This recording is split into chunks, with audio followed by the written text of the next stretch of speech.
क्षिप्त व्यंजन की संख्या कितनी होती है, सारे साथी बताएंगे। उत्क्षिप्त व्यंजन की संख्या कितनी होती है, तो आप कहेंगे उत्क्षिप्त व्यंजन हमारे 2 होंगे जी। और मैं आपसे बोलूं अयोगवाह वर्णों की संख्या कितनी होगी, तो आप कहेंगे अयोगवाह की संख्या भी भैया 2 होगी। कितनी होगी? 2 होगी। अब देखना बड़े ध्यान से, स्वरों की संख्या जो 11 होती है वैसा नहीं, अभी बस इतना स्ट्रक्चर जान लीजिए, क्रम से सब कुछ जान जाओगे।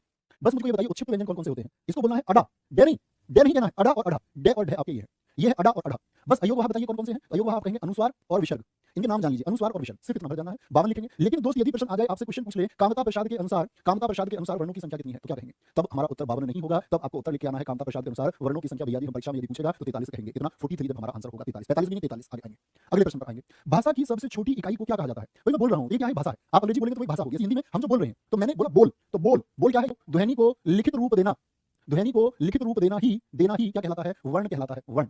लेकिन दोस्त आप गलती मत कर देना, अगर इसी प्रश्न की भाषा थोड़ी सी बदल जाए और लिख दे भाषा की सबसे छोटी मौखिक इकाई, तो बताइए क्या उत्तर होगा? भाषा की सबसे छोटी मौखिक इकाई, मौखिक मतलब मुख से, ओरली मौखिक इकाई, तो मौखिक इकाई को हम क्या कहते हैं? तब हम उसको कहेंगे ध्वनि, साउंड। ठीक है, वो क्या है? वो लेटर है, ये साउंड है। ठीक है, क्या मैंने बोला क्या, तो क्या हो गया? ध्वनि। लेकिन मैंने जब क्या को लिख दिया, ये क्या हो गया? वर्ण हो गया, वर्ण। लिखते ही वर्ण और बोलते ही ध्वनि, कोई दिक्कत कोई परेशानी? इतनी सी छोटी सी बात में अगले प्रश्न पर आओ। जिस स्वर के उच्चारण में 2 मात्राएं लगती हैं उसको क्या कहते हैं? जिस स्वर के उच्चारण का मतलब क्या हुआ कि हम उसको ध्वनि का रूप दे रहे हैं, उसमें 2 मात्राएं यदि लगे तो भैया उसको क्या कहेंगे? क्या कहेंगे? क्या उसको संयुक्त में 2 मात्राएं होती है? भैया जी किस तरह से 2 मात्राएं होती है, मैं समझा नहीं। 2 मात्राएं होंगी तो किस तरह से होंगी, तो मित्र जरा देखना। देखो स्वरों की कुल संख्या मैं आपसे पूछूं जरा कितने होते हैं, बताएंगे? स्वर कितने होते हैं भाई साहब? आप कहेंगे भैया जी स्वर होते हैं हमारे कुल 11 स्वर होते हैं हमारे 11। कौन कौन से स्वर होते हैं? पहले मैं लघु स्वरों को लिख देता हूं, आ, छोटी ई, छोटा उ, री बोलोगे हमेशा, क्या बोलेंगे? री। अब मैं आपसे बोलूं, अब मैं दीर्घ स्वरों को लिख देता हूं, दीर्घ आ, दीर्घ ई, दीर्घ उ और आपका ए, दीर्घ ए, ओ और साथ में आपका दीर्घ ओ।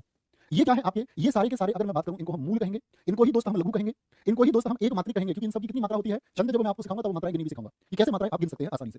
और इसकी मैंने आपको बात बताई, ये सारे के सारे क्या है? ये दीर्घ स्वर हैं। तो मुझे बताइए दीर्घ स्वरों की कुल संख्या कितनी होती है? कुल संख्या कितनी होती है? और मुझे आप बताइए मूल स्वरों की कुल संख्या कितनी होती है? तो मूल स्वर आप कहेंगे 4 और दीर्घ स्वर यदि आपसे पूछ ले तो 7 होंगे। इन्हीं 7 में एक बात और आपको देखनी है, ये जो 4 हैं, इनको जरा देखिए।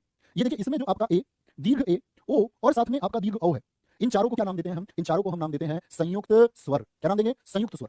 क्योंकि दोस्त इसका जो निर्माण होता है वो 2 स्वरों से होता है, ए और आपका लघु ई। फिर इसको देखिए ए धन ऊ से इसका निर्माण होगा। अब ये जो बड़े वाले हैं भाई, ए तो सबके साथ होगा, ए को तो याद ही नहीं रखना, ए सभी के साथ में है। ए की प्रकृति कैसी है? घुमावदार, तो इसके साथ कौन सा? घुमावदार अक्षर।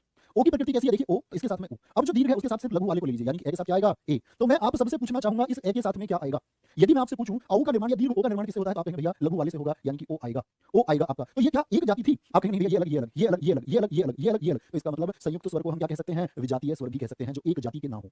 वो स्वर पूछा जाता है, वे स्वर जो एक जाति से संबंधित ना हो उनको हम क्या कहेंगे? विजातीय स्वर कह सकते हैं। तो बाकी बचे हुए ये क्या हो गए आपका? देखना आ कैसे बनेगा?